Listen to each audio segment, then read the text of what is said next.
திராவிட எதிர்ப்பாளராக இருக்கும்போது தமிழ் தேசியத்தை நேசிக்கிறவங்க யாரும் சீமானை விட்டு விலகவில்லை. நீங்க பெரியாரை எதிர்க்கும் போது கூட பார்த்தீங்கன்னா அவங்க வந்து விலகல. ஆனா பெரியாரை எதிர்க்கும் போது நீங்க யாரோட நீங்க கை கொடுக்குறீங்கன்னா அதுதான் ரொம்ப ரொம்ப சிக்கல்.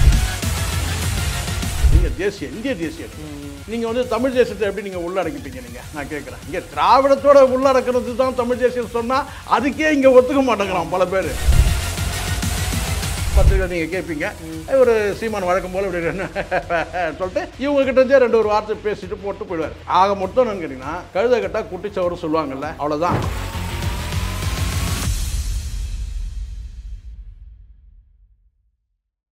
வணக்கம் சார். வணக்கம் கௌதம். வணக்கம் சார். சமீபத்தில் ஒரு நிகழ்ச்சியில் சீமான் அப்புறம் அண்ணாமலை அவர்கள் ஒரே மேடையில் ஒரு நிகழ்ச்சியில் கலந்துக்கிட்டாங்க.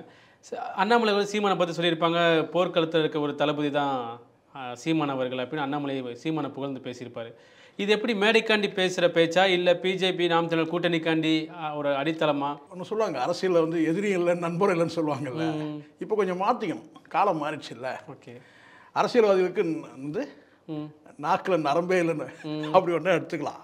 ஏன்னா இதே அண்ணாமலை 24க்கு அப்புறம் கட்சியே இருக்காதுன்னு சொன்னவர். ஆமாம், கரெக்டா? ஆமாம், 24க்கு அப்புறம் நாம் தமிழர் ஒரு கட்சியே இருக்காதுன்னு சொல்லி பேசினவர். சீமானந்தன் வந்து இன்னைக்கு ஒரு பேச்சு பேசுவார், சாயந்தரம் ஒரு பேச்சு. சீமான் பல சொல்லியிருக்காரு, பல முறை. அண்ணாமலை விமர்சிக்காத தலைவர் யாராவது இருக்கிறாங்களா? இல்லை. அதுவும் சீமானன் வந்து கடந்த காலத்தில் கடுமையாக கொஞ்ச நாளுக்கு முன்னாடி கூட என்ன சொன்னாருன்னா வந்து சீமானண்ணே ரெண்டு ஒரு வார்த்தை கூடுதலாக விட்டார் பெரியார் பற்றி பேசும்போது சொன்னார். அதனால் அண்ணாமலை பேச்சு மட்டும் இல்லை, பொதுவாகவே இன்றைக்கி அப்படி தான் அரசியல்வாதிகளோட பேச்சு. அண்ணாமலை மட்டும் ஏன் சொல்லணும்? ஆனால் சொல்லலாம். என்னன்னு கேட்டிங்கன்னா வந்து அரசியல்வாதிகளுக்கு நாக்குக்கு நரம்பே இல்லைன்னு சொல்லுவாங்க இல்லையா, அப்படி தான் நம்ம எடுத்துக்கணும். எதிரியும் இல்லை நண்பனும் இல்லைன்னு சொல்லுவாங்க ஒரு காலகட்டத்தில். இப்போ வந்து கேட்டால் அரசியல்வாதிகளுக்கு நாக்கில் நரம்பே இல்லை. அதில் வந்து சுத்தமாக வந்து கேட்டால் இவருக்கு வந்து அப்படி இப்படி கூட வந்து கண்ணும் காணாமல் கூட ஒரு நரம்பு எதுவும் இல்லை, அப்படி தான் எடுத்துக்கணும். ஏன்னா நிறைய பேசுவேன், கட்சியே இல்லைன்னு பேசணும். ஆமாம், 2024க்கு அப்புறம் வந்து பார்த்தீங்கன்னா வந்து நாம் தமிழ் ஒரு கட்சி இருக்காதுன்னு பேசினவர். அதனால் அது ஒரு பெரிய விஷயம். அந்த நேரத்தில் மேடையில் வந்து ஒருத்தரை புகழ்ந்துக்கிறதுன்றது ஒரு பெரிய விஷயம் இல்லை. ரெண்டு பேருக்குமே இதில் நீங்கள் ஏதோ சீமானம் மட்டும் மோடியெல்லாம் புகழ்ந்தால நம்ம பாரத பிரதமர் தமிழுக்காண்டி அதுதான் சார். இதில் நீங்கள் அரசியல்வாதிகளை பொதுவாக நீங்கள் எடுத்துக்கணும். அதில் இவங்க ரெண்டு பேரும் கேட்டால் விதிவிலக்கு கிடையாது இல்லை. இவங்களாம் அந்த குட்டையில் ஒன்று மட்டைங்க தானே. எல்லா அரசியல்வாதிகளும் அப்படி தான் சார். நம்ம ஏன் பாரபட்சமாக பேசணும்? இவங்கெல்லாம் அப்படியே நாவுக்கரசர்களா? நான் கேட்கணும், அது திமுக வரட்டும் அண்ணா திமுக வரட்டும், இவங்கெல்லாம் அப்படியே ஒரு வார்த்தை சொல்லிட்டாங்கன்னா அப்படியே இருப்பாங்களா? அதே மாதிரி இங்கே இந்த சைடில் எடுத்துங்க, அண்ணன் திருமாவாக இருக்கட்டும் அல்லது இங்கே பாட்டாளி மக்கள் கட்சியில் ராமதாஸாக இருக்கட்டும். ராமதாஸ்லாம் உச்சபட்சமாக பேசணும்ல, அதுக்கப்புறம் அப்படியே மாறினவங்க தானே. அதனால் இந்த அரசியல்வாதிகள் வந்து கேட்டால் நாக்கில் நரம்பு இல்லாதவங்க, அது ஒரு பெருசாகவே எடுத்துக்கிட்டால இதில் கூடுதலாக இவங்க ரெண்டு பேரும் சொல்லவே வேண்டாம். இவங்கெல்லாம் வந்து பார்த்தீங்கன்னா வந்து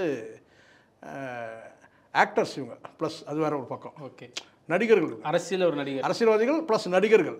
அதுவும் இவர் இயக்குனர் கம் நடிகர். இவர் வந்து மெகா நடிகர். விஜய் மாதிரி.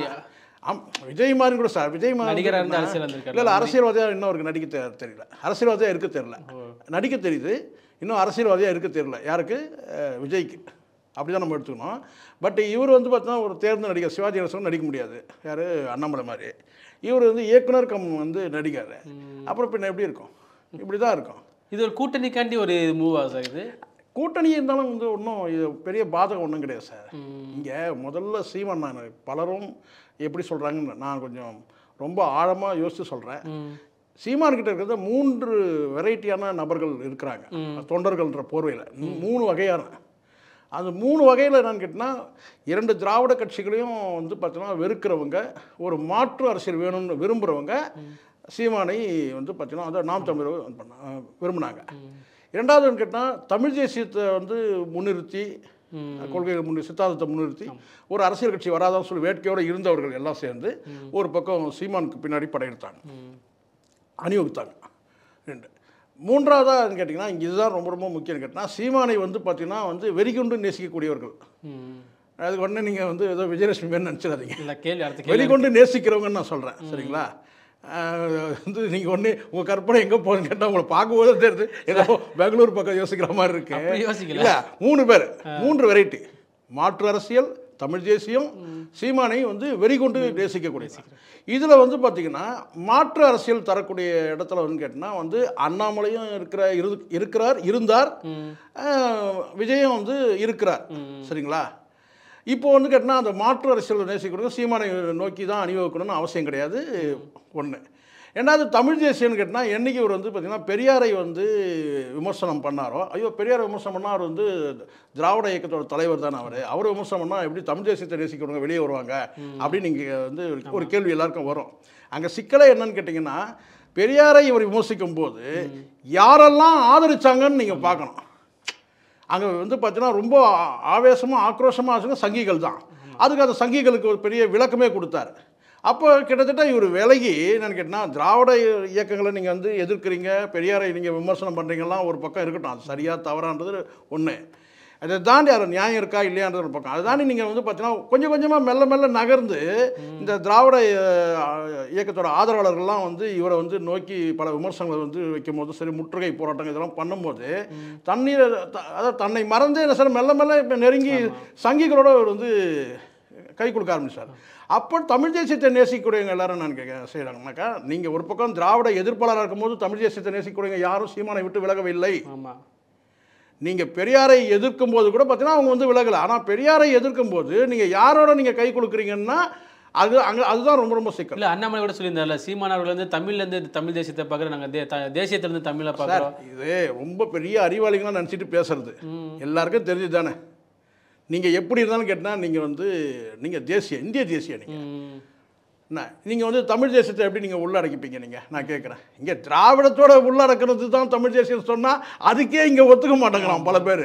கரெக்டா? கரெக்டு. இங்கே திராவிடத்தோடு சேர்ந்த திராவிட இனங்களோட சேர்ந்த ஒரு இனம் தான்டா தமிழினம். இது திராவிடத்தோட சேர்ந்தது தான் தமிழ் தேசியம் சொன்னாலே அதுக்கே இங்கே வந்து ஒத்துக்க மாட்டேன்றான். அது வேற இது வேறங்கிறான். நீங்கள் இந்திய தேசியத்தோட சேர்ந்தது வந்து பார்த்தீங்கன்னா இதெல்லாம் வந்து அதுதான் சொன்னேன், நாக்கில் நரம்பு இல்லாத பேசுறது, குறைஞ்சபட்சம் எத்திக்ஸ் இல்லாமல் பேசுறது, எது வேணாலும் மேடையில் பேசிக்கலான்ட்டு.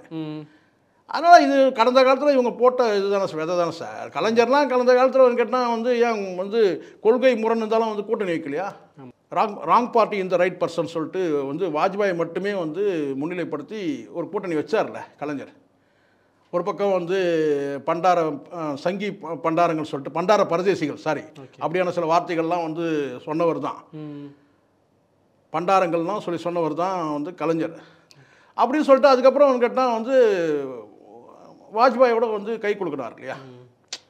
அதனால் எனக்கு நான் பார்க்கறதுன்னு கேட்டால் இதெல்லாம் வந்து மேடையில் கூட்டணியே சேர்ந்தாலும் ஆச்சரியப்படுறதுக்கு இல்லை. அது என்ன பெரிய இதுவாக எடுப்பது? அதை வந்து 2 வார்த்தை இப்படி கேட்டு இப்படி பேசிட்டு யாராவது பத்திரிக்கை நீங்கள் கேட்பீங்க, ஒரு சீமான் வழக்கம் போல் இப்படி சொல்லிட்டு இவங்ககிட்டருந்தே 2 வார்த்தை பேசிட்டு போட்டு போயிடுவார். ஆக மொத்தம் என்னன்னு கேட்டிங்கன்னா கழுத கட்டால் குட்டிச்சவரும் சொல்லுவாங்கள்ல, அவ்வளோதான். இல்லை, ஒரு கட்டத்தில் திமுகவுக்கு ஒரு அச்சுறுத்தலை ஏற்படுத்தும், நான் பிஜேபியில் கூட்டணி வைக்க போகிறேன் அவர். சார் எனக்கு தெரிஞ்ச வரைக்கும் என்ன டேமேஜ் ஆகிடும் நீங்கள் நினைக்கிறீங்க? நல்லா ரொம்ப ஒரு நியூட்ரலாக வந்துருங்க, நியூட்ரல் கூட வேணாம், ஒரு நியாயப்பறவை வந்துருங்க. என்ன டேமேஜ் ஆகிடும் நீங்கள் நினைக்கிறீங்க? இப்போ சீமான் சார் ஒரே ஒரு விஷயம் சார், சிறுபான்மையினர் ஓட்டு இருக்குல்ல, நான் சொன்னேன் இன்னும் இப்படி எடுத்துங்க. நீங்கள் என்ன சொன்னால் வந்து கேட்டால் சீமான் அப்படி போய் இணைஞ்சார்னா வந்து ஒருவேளை பிஜேபியோட சேர்ந்து அதிமுகவோட போய் இணைகிறாரு வச்சுக்கிறேன், சிறுபான்மையினருடைய வாக்குகள் அது இல்லாமல் என்னென்னு கேட்டால் வந்து அதாவது கேட்டால் மாற்று மொழி பேசக்கூடிய வேற்றுமொழி பேசக்கூடியங்க, அதாவது தமிழ் அல்லாத வேற்றுமொழி பேசக்கூடியங்க, அது தெலுங்காக இருக்கட்டும், மலையாளம் இருக்கட்டும், கன்னடம் இருக்கட்டும், வந்து வேறு. ஸோ இவங்க எல்லாம் வந்து பார்த்திங்கன்னா வந்து அந்த சைடு போகவே முடியாது. நீங்கள் சீமானை நோக்கி படையெடுக்க. இன்னும் சொல்லப்போனால் நீங்கள் தமிழ் தேசியத்தை நேசிக்கிறவங்களே இப்படி வந்துட்டாங்கன்னு சொல்கிறேன் நான். இப்போ சீமான்கிட்ட என்ன இருப்பாங்க? நீங்கள் நல்லா தமிழ் தேசியத்தை நேசிக்கக்கூடியவங்க, அதுக்கப்புறம் வந்து கேட்டால் வந்து திராவிட ஆட்சியில் எதிர்க்கிறவங்க, இந்த 2 பிரிவும் வந்துடுச்சு. அங்கே சீமானை வெறிகொண்டு நேசிக்கக்கூடியவங்க மட்டும்தான் அங்கே இருக்கிறாங்க. சொற்பமானவங்க தான் கண்டிப்பாக இருப்பாங்க. அதுதான் வந்து உங்களுக்கு இந்த ஓட்டர்ஸ் கணக்கெடுப்பில் கூட வந்து பார்த்தீங்கன்னா இவரை இன்க்ளூட் பண்ணவே இல்லை. ஏன் 8% வாங்கினார்ல, அங்கீகரிக்கப்பட்ட கட்சி இல்லை, ஏன் சேர்க்கவே இல்லை? அப்போ அங்கே கூடாரம் காலின்ற மாதிரி அவங்க நினைக்கிறாங்க. ஆனால் என்னுடைய கணிப்பு கேட்டால் குறைஞ்சபட்சம் ஒரு 2-3% சீமானுக்கு வந்து செல்வாக்கு இல்லாமலாம் இருக்காது, இருக்கும். அது வந்து நீங்கள் என்ன கேட்டால் நீங்கள் ஏடிஎம்கோட போய் சேரும்போது வெளியே தெரியாமல் போயிடும். ஏன்னா கடலில் போட்ட பெருங்காய் மாதிரி ஆகிடுதுல்ல, எல்லா ஓட்டம் கலந்துடுதுல்ல. இப்போ சீமான் இந்த முறை வந்து தனித்து போட்டிட்டாருன்னு சொன்னால் இதுதான் உண்மையாக வந்து பார்த்தீங்கன்னா வந்து ஒரு அக்மார்க் தற்கொலைன்றது இதுதான். தனித்து போட்டிட்டா, ஏன்னா வெட்ட வெளிச்சமாயிரும். அங்கே நான் தான் சொல்கிறேன்ல, உங்களுக்கு அங்கீகாரம் பறிபோகிறதுக்கான வாய்ப்பு இருக்குது, உங்களுக்கு வந்து உங்களோட செல்வாக்கு சரியறதுக்கு வாய்ப்பு இருக்குது. கூட்டணிக்கே நீங்கள் போகலாம் கேட்டால் வழக்கு வந்து பார்த்தீங்கன்னா உங்கள் இப்போ சீமானுடைய புடி மாட்டிக்கிச்சவங்க அவங்கள்ட்ட. ஏன்னா இவருக்கு வந்து ஒரு வழக்குன்னு போடும்போது தன்னை அறியாமல் இவர் என்ன கேட்டால் பெரியார் எதிர்ப்பு, பெரியாருடைய ஆதரவுன்னு சொல்லி திராவிட இயக்கத்தை சார்ந்தவங்க வந்து இவர் மேலே வந்து ஒரு என்ன கேட்டால் ஒரு முற்றுகை போராட்டம் இந்த மாதிரி ஒரு விமர்சனங்கள் வைக்கும் போது இவர் தானாகவே இயல்பாகவே வந்து நெருங்கிறாரு சங்கிகளோட. அதுக்கு பிறகு வழக்கு நெருக்கடி சுப்ரீம் கோர்ட்டில். வழக்கு நெருக்கடியால் தான் அவர் இப்போ பிஜேபி கண்டிப்பாக வேற என்ன இருக்க போகுது? கண்டிப்பாக இவர் சந்திக்கலன்றாரு நிர்மலா சீதாராமனை. சரிண்ணா, அதை வெளிப்படையாக பகிரங்கமாக சொல்லுங்க பார்க்கலாம். வெளியில் வந்து சொல்லுங்கள். அதுக்கே வந்து பதில் இல்லை. அவர் போய் சந்தித்ததெல்லாம் வந்து உண்மைதான். அதுக்கு வந்து சில வந்து இவர் ஒத்துக்கலைன்ற மாதிரி பேசுகிறாங்க. அடுத்தது மோடியோட வந்து பேச போகிறாங்க. கடைசியாக வந்து நீங்கள் ஒத்தே வரலன்னா அதை என்ன செய்யணும் கேட்டால் அதை வேஸ்ட் ஆகிடுவாங்க. ஒரு பொருள் பயன்படலைன்னா அது என்ன செய்வாங்கன்னா அப்படி தான் பண்ணாங்க. இல்லை ஒருவேளை இந்த இதில் நீங்கள் வந்து பார்ப்பீங்க வந்து கேட்டால் இந்த பேப்பர் கிளாஸ்லாம் பார்ப்பீங்க. டீ குடிச்சிட்டு ஒரு சிலர் புத்திசாலிகள் என்ன செய்வாங்க கேட்டால் அதை உடச்சி போடுவாங்க. ஏன் அது யூஸ் அண்ட் த்ரோ? ஆமாம், யூஸ் அண்ட் த்ரோ பண்ணுறேன். வேறு யாரும் அதை யூஸ் பண்ணிடக்கூடாதுன்னு சொல்லிட்டு புரியுங்க சொல்கிறது.